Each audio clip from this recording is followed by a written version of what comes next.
All right, it is 9 p.m. Central Time right now. Let's go ahead and take a second to talk about Hurricane Helene, currently entering the Gulf of Mexico, just passing the Yucatan Peninsula and Cuba. Latest NHC update, 85-mile-per-hour winds moving to the north at 12 miles per hour. Notice just from the satellite presentation here, already much more organized than what we saw yesterday morning, even what we saw yesterday evening and earlier this morning, organizing very quickly at this point.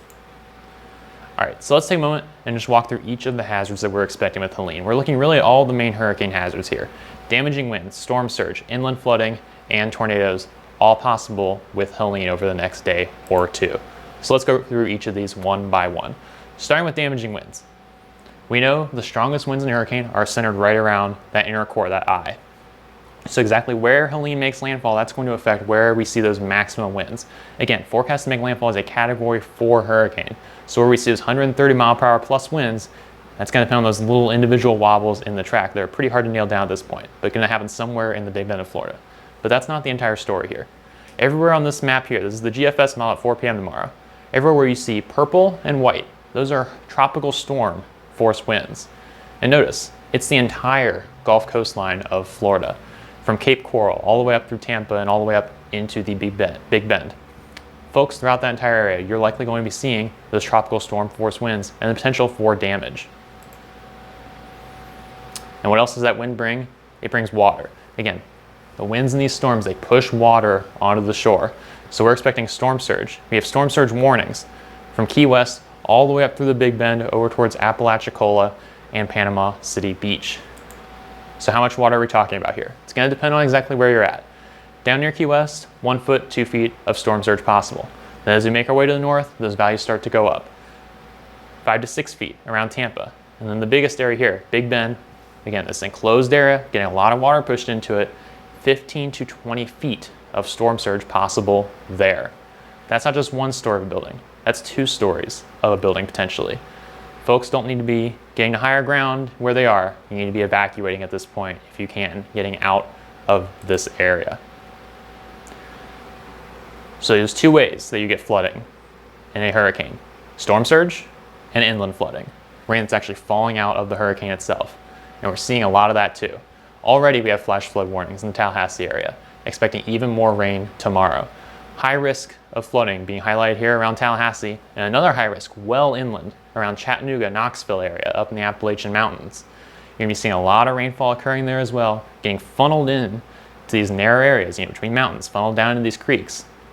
A lot of flash flooding could be possible in those areas. If you're in a low-lying spot there, you need to be taking this very seriously as well. Impacts from Helene, again, not just along the coast, but occurring well inland as well. So just how much flooding are we talking about? Well, this is just one model. This is the HREF ensemble of models. Again, localized amounts could be higher than this, could be lower than this, but on average, we're going to see somewhere around the 8 or so inches, 8 to 10 inches of rain possible along the Big Bend and then well inland as well. This model in particular showing over 7 inches of rain in the Atlanta area. Nowhere near the coast, but you're going to be seeing those impacts from Helene there as well. And the final threat we're looking at here, tornadoes.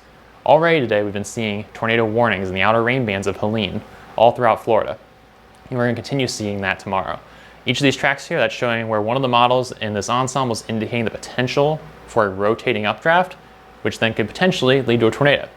So each of these places, you're not necessarily going to see a tornado, but the potential is there all throughout the state of Florida, and then well northward as well. Up along the Atlantic coast, you're going to be seeing these outer rain bands. Savannah, Charleston, Myrtle Beach, Wilmington. And within those rain bands is that potential for tornadoes. So you need to be keeping an eye out tomorrow. Make sure you have those cell phone alerts on. If you get a tornado warning, be sure you're seeking shelter. Oftentimes with tropical storms, these tornadoes are brief, but they can still be strong. They can still cause damage. So again, be taking this threat very seriously.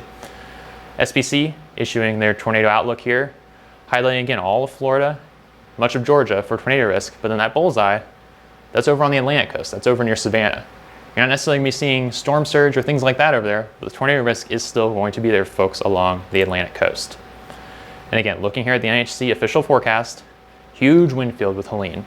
Winds all throughout Florida, and then well inland as well, up into Georgia and the Carolinas. Tropical storm warnings for all those areas, hurricane warnings for the NHC is expecting landfall. Again, landfall is a Category 4 storm. That's winds in excess of 130 miles per hour possible. And again, well inland.